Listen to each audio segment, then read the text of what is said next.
In this video, I would like to show you how to find a complete list of all the uninstalled apps in your Shopify store, as well how to reinstall them if needed. So at first, make sure to be logged into your Shopify admin account. Then at the bottom left corner, click on Settings, and then select Apps and Sales Channels. Then at the very top, click on the Uninstall tab. And here's the list of all the applications that used to be installed in Shopify store. In my case, I have about 2 or 3 pages of them. Let's switch to a second page. As an example, let's take a look at this app, Search and Discovery. Let's open it. As you can see, I initially installed the app in March 2023 and uninstalled it in June 2023. And of course, if the app is still available in the Shopify App Store, you'll see the install option right here. In fact, let's go ahead and install it. And there it is, the Search and Discovery app was just reinstalled. Let me go back to Settings, then click on Apps and Sales Channels.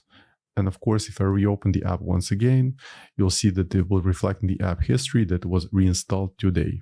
So as usual, I hope you found this video helpful. If more Shopify tutorials, please subscribe to my channel. Thank you.